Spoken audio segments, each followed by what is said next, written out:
नमस्कार प्यारे साथियों, पुनः आप सभी का स्वागत है अपने YouTube चैनल उत्तराखंड टीचिंग परीक्षा की क्लास में। जुड़ जाइए एक सकारात्मक ऊर्जा के साथ, कॉपी कलम उठा लीजिए और मेरे साथ आपको नोट्स बनाते हुए चलना है। आगामी उत्तराखंड से संबंधित यूके ट्रिपल एससी हो जाए या यूके पीसीएस हो जाए, उन सभी से संबंधित एक महत्वपूर्ण टॉपिक के बारे में परिचर्चा कर रहे हैं। उसी के संदर्भित जो आपका क्या होने वाला है, आपका प्रवक्ता संवर्ग, आपका क्या उत्तराखंड लेक्चरार एग्जाम होना है। उसमें हम क्या सिलेबस बाय सिलेबस परिचर्चा कर रहे हैं। हमने इससे पहले उत्तराखंड के दो वीडियो कर लिया, एक जनरल इंट्रोडक्शन वाला किया और एक ज्योग्राफी फॉर उत्तराखंड किया। तो आज हमारा जो उत्तराखंड से संबंधित महत्वपूर्ण क्या है, वन आंदोलन है, उन सभी के बारे में हम टॉपिक के बारे में परिचर्चा करेंगे। इसके बाद हम क्या एक सब टॉपिक लाएंगे जिसमें हम डिटेलली क्या करेंगे, परिचर्चा करेंगे।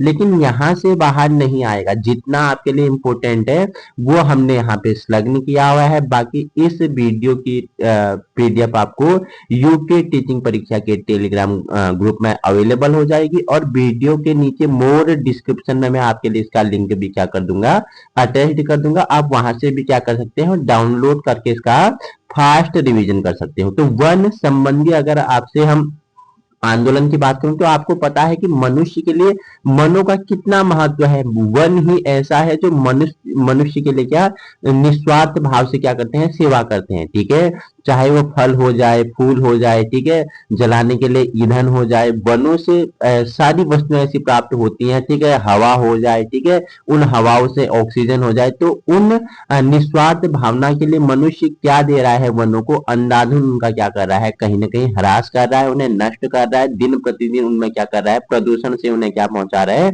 हानि पहुंचा रहा है। तो इसी को मद्देनजर रखते हुए उत्तराखंड में क्या हुए, बहुत वन संबंधी आंदोलन हुए। उन सभी के बारे में हम परिचर्चा करेंगे कि उन वनों का संरक्षण कैसे किया जाए। ठीक है, उनमें जो पर्यावरणीय असंतुलन, ठीक है, जो डिसबैलेंस हो रहा है, उसे कैसे कंट्रोल किया जाए और राज्य में वनों के लिए क्या प्रमुख आंदोलन किया जाए, उनके संरक्षण के लिए क्या उपाय किया जाए, इन सभी से महत्वपूर्ण हम परिचर्चा करेंगे।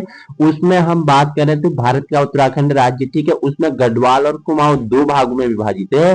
तो सबसे पहले अगर हम बात करें तो रवाई आंदोलन की बात करते हैं। रवाई आंदोलन अगर नहीं पूछेगा तो इसका दूसरा नाम आपका क्या है, तिलाड़ी आंदोलन है। ठीक है, रवाई आंदोलन को ही क्या कहा जाता है, तिलाड़ी आंदोलन कहा जाता है। ठीक है, स्वतंत्रता से पूर्व टिहरी राज्य का राजा कौन था? देखो, स्वतंत्रता से पूर्व अगर बात करें तो 1947 से पहले की बात चल रही है। तो टिहरी राज्य जैसे ही हमारे देश में ब्रिटिश सरकार ने राज किया, ठीक है, वैसे ही हमारा जो उत्तराखंड है उसमें छोटे छोटे राजाओं ने, छोटे छोटे रियासतें थी, राजाएं थी, उन्होंने यहाँ पे क्या किया, राज किया। गढ़ थी, गढ़वाल में 52 गढ़ थे। ठीक है, चंद पवार, कार्तिकेय, कार्तिक, बहुत सारे ऐसे यहाँ पे गोरखा, ब्रिटिश ऐसे क्या आए, ऐसे शासक आए जिन्होंने राज किया। उसी में टिहरी राज्य में के राजा कौन थे, नरेंद्र शाह थे। उनके समय में एक नया वन कानून आया। देखो, वो एक नया वन कानून लाए। तो क्या थे इस वन कानून के ऐसे एम्स, ऐसे क्या इसने अपने वन कानून में प्रारंभ किया कि जिससे कि क्या हुआ, यहाँ की जनता ने विद्रोह कर दिया। तो आपको बता देता हूं, जो किसानों की भूमि थी, ठीक है, जो किसानों की भूमि थी उत्तराखंड में, उसे भी वन भूमि में शामिल किया जा सके, ऐसा कानून कौन लाता है, नरेंद्र शाह आता है। टिहरी राज्य का कौन, टिहरी राज्य का राजा नरेंद्र शाह बोलता है कि जो किसानों की भूमि है, जिससे किसान अपनी आजीविका चला रहे हैं, जिससे उनकी आर्थिक क्रियाकलाप संभव हो रही है, जिससे वो उत्पादन करते हैं, अपने परिवार का पेट पालते हैं, तो वही जो उनकी कृषि योग्य भूमि है, जो उनकी भूमि है, चाहे कृषि योग्य हो, बंजर हो, उपराऊ हो, तलाऊ हो, ठीक है, उपजाऊ हो, उसे क्या किया जाएगा, वन भूमि में शामिल किया जाएगा। ठीक है, इन्होंने अपने एक मंत्री का नाम था दीवान चक्रधर जुयाल था, उसे क्या बोला कि जाओ इस विद्रोह को क्या करो, समाप्त करो। तो कौन जाता है, दीवान चक्रधर जुयाल क्या जाता है, तो उस दिन उस जहां वो आंदोलन हो रहा था रवाई क्षेत्र में, तो वहां क्या करता है, आंदोलन को 30 मई की बात है, तो क्या करता है, 30 मई 1930 की बात है, तो जो आंदोलनकारी थे उन पे गोली चला देता है। जैसे जलियांवाला बाग हत्याकांड में, ठीक है, जनरल ओडायर और जनरल डायर ने क्या कर दिया था, आदेश पे जलियांवाला बाग हत्याकांड, ठीक है, 13 अप्रैल 1919 को क्या कर दिया था, वहां पे गोलियां अंधाधुंध 10 मिनट तक फायरिंग की थी। वैसे ही उत्तराखंड के इस टिहरी राज्य में तिराड़ियां रवाई आंदोलन में क्या होता है, जुयाल चक्रधर क्या करता है, अपने सैनिकों को गोली चलाने का आदेश देता है और क्या करता है, आंदोलनकारियों पे फायरिंग करता है, जिसमें बहुत सारे क्या हो जाते हैं, शहीद हो जाते हैं। तो ये था रवाई या तिराड़ी आंदोलन का क्या है, इतिहास है, उससे संबंधित महत्वपूर्ण चीजें हैं। तो 30 मई 1930 को ये घटना हुई। तो प्रत्येक वर्ष 30 मई को यहाँ रवाई क्षेत्र में क्या मनाया जाता है, शहीद दिवस मनाया जाता है। तो पहला हमने रवाई तिलारी हमने कंप्लीट कर लिया। अब हम जानेंगे चिपको आंदोलन। आपको पता है कि ये क्या है, एक विश्व प्रसिद्ध आंदोलन है। चिपको आंदोलन क्या है, विश्व प्रसिद्ध आंदोलन है। ठीक है, आइए इसके बारे में चर्चा पर चर्चा कर लेते हैं। बहुत सारी परीक्षाओं में पूछे जाते हैं यहाँ से क्वेश्चन। तो जहां आप चिपको आंदोलन मतलब चिपको मतलब पेड़ों पे चिपक जाते थे, ठीक है, क्या था इसका इतिहास। ठीक है, आपने गौरा देवी का नाम सुना होगा, सुंदरलाल बहुगुणा, चंडी प्रसाद भट्ट, ठीक है, इनका नाम सुना होगा। तो क्या था इस चिपको आंदोलन का इतिहास, तो आइए जानते हैं। तो 70 के दशक की बात है, ठीक है, बांजों के साथ हिमपुत्रियों की ललकार, वन नीति बदले सरकार, वन जागे वनवासी जागे, रैणी गांव की बात है। कहाँ की, रैणी गांव की बात है, रैणी गांव की बात है। वहां के जंगलों में गूंजा था यह नारा। कहाँ के, रैणी कहाँ पड़ता है बताओ, किस डिस्ट्रिक्ट में पड़ता है बताओ, उत्तराखंड के गढ़वाल मंडल के किस डिस्ट्रिक्ट में रैणी गांव पड़ता है, आप मुझे फटाफट बताएंगे। तो वही रैणी की ये बात है। तो वहां ये नारा, हिम पुत्रियों की ललकार, वन नीति बदले सरकार, वन जागे वनवासी जागे, रैणी गांव के जंगलों में यह नारा गुजरा, यह क्या हुआ, सुनाई दे रहा था या गूंजे जा रहा था। तो आंदोलन की शुरुआत की बात करूं तो आपको पता है 1972 में इस आंदोलन को क्या, इस आंदोलन की शुरुआत हुई थी। क्या था इसका उद्देश्य, क्या थे इसके एम्स, जो वनों का अंधाधुंध अवैध कटाई रोकने के लिए, ठीक है, इसका क्या किया गया था। 1974 में चमोली जिले के गोपेश्वर नामक स्थान पर 23 वर्षीय विधवा महिला गौरा देवी, गौरा देवी मैंने बोला कि देखो 1972 में तो शुरुआत हो गई थी, लेकिन ये कहां से, मैं आपको बताया कि चमोली के रैणी, ये कहां से, रैणी गांव, ठीक है, रैणी गांव में क्या, गोपेश्वर नामक स्थान से एक 23 वर्षीय विधवा महिला, नाम क्या था, गौरा देवी था। तो इनके नेतृत्व में, ठीक है, स्टोरी क्या थी। तो उस दिन क्या हुआ था, गांव के सारे पुरुष बाहर गए थे, ठीक है, तो जंगलों में ठेकेदार आके क्या करने लगे, अंधाधुंध कटान करने लगे। तो जंगलों के अंधाधुंध कटान को रोकने के लिए गौरा देवी अपने क्षेत्र की महिलाओं को लेकर जंगल पे पहुंची और वहां वृक्षों पे क्या हो गई, चिपक गए। उन्हें पेड़ काटने से क्या कर दिया, इनकार कर दिया। उनसे क्या बोला, अगर आप यहाँ के पेड़ काटोगे तो उससे पहले आपको हमें इन पेड़ों के साथ काटना होगा। तो ऐसा प्रयत्न, ऐसा कदम कौन उठाता है, 23 वर्षीय विधवा महिला, देखो कितनी छोटी एज में 23 वर्ष की थी, तो उन्होंने ऐसा कदम उठाया। और 1977 का ही उनका ये नारा था, क्या है इस जंगल के उपकार, मिट्टी पानी और बयार, जिंदा रहने का आधार, ठीक है, 1977 का उन्होंने ये नारा दिया।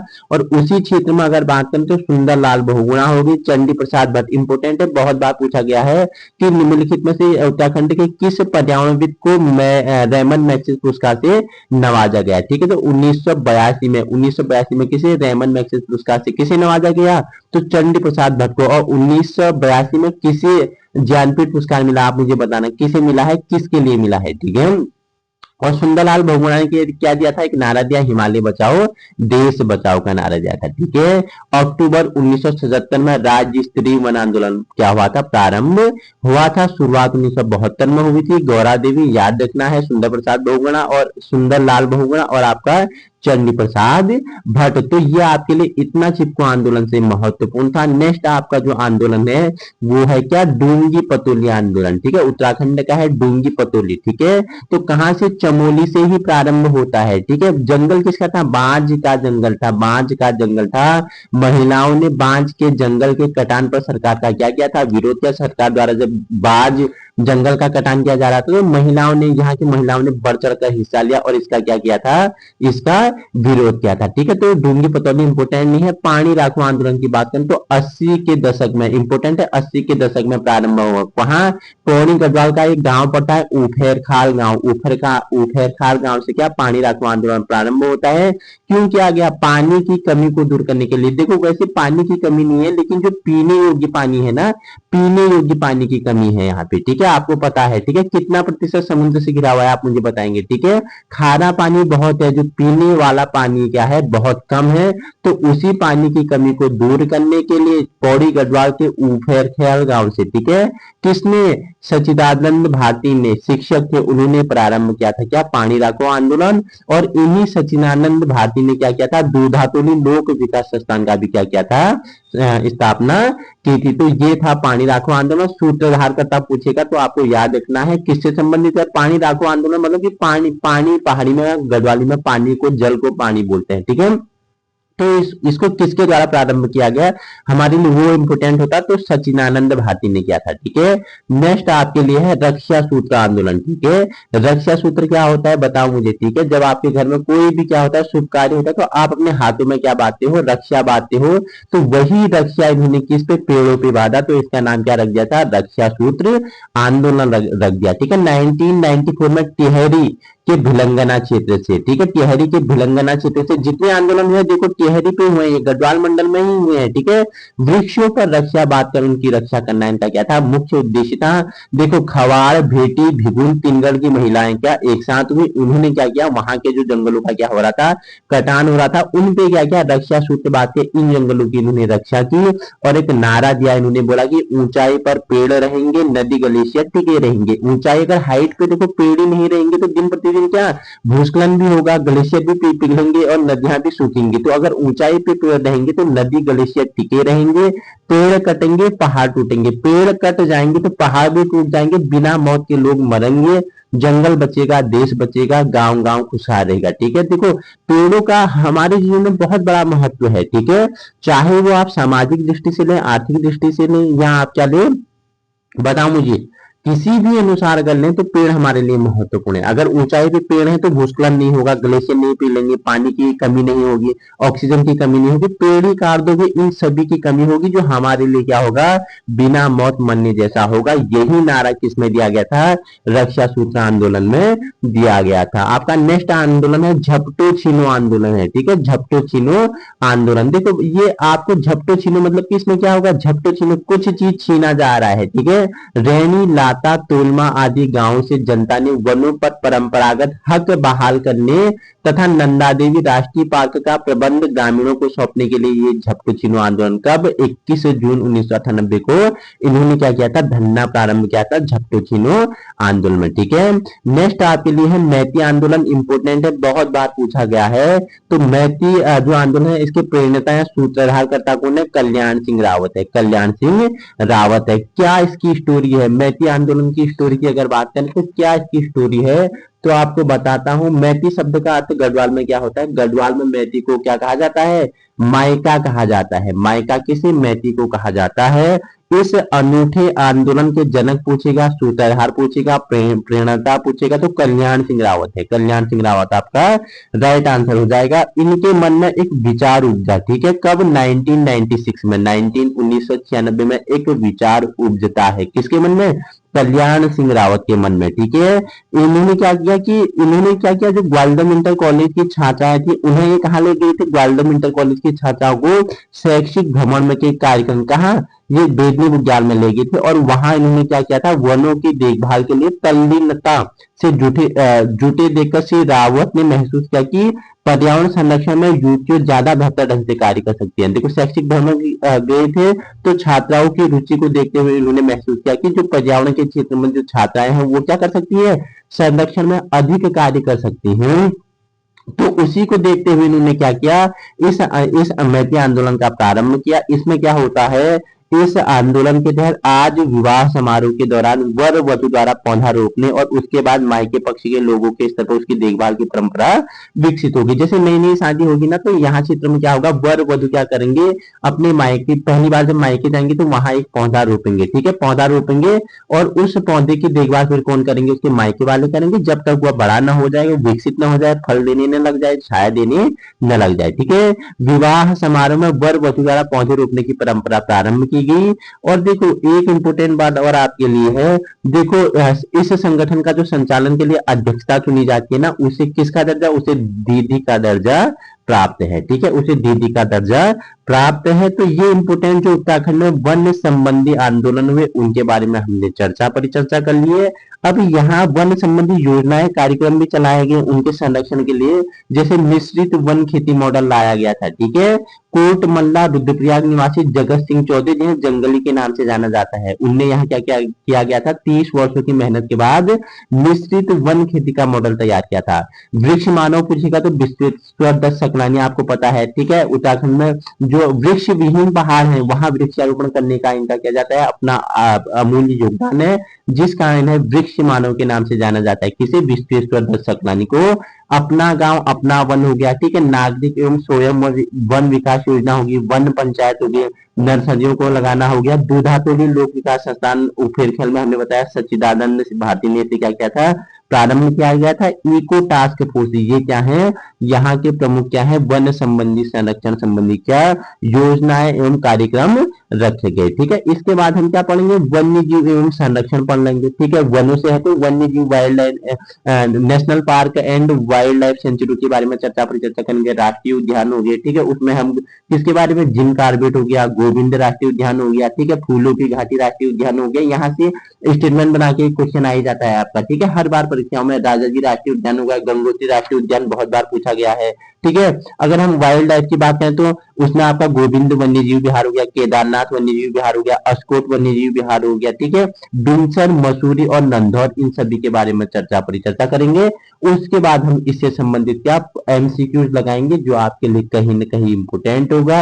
इसी प्रकार की वीडियो पाने के लिए आप अभी अपने यूट्यूब चैनल उत्तराखंड टीचिंग परीक्षा की क्लास को संलग्न कर सकते हो। वीडियो पसंद आए और ऐसी ही वीडियो अगर आपको आगे भी चाहिए तो वीडियो को अधिक से अधिक शेयर करोगे तो उसी के हम क्या करेंगे, नया वीडियो लाएंगे। जैसा आपका रिस्पॉन्स रहेगा उसके आधार पर आपके लिए नया वीडियो होगा। और देखो, छोटी वीडियो होगी, इंपोर्टेंट चीज आपके लिए संलग्न होने वाली है, ठीक है। तो आज ही जुड़ना है, अपने सपनों को साकार करना है। Thank you so much.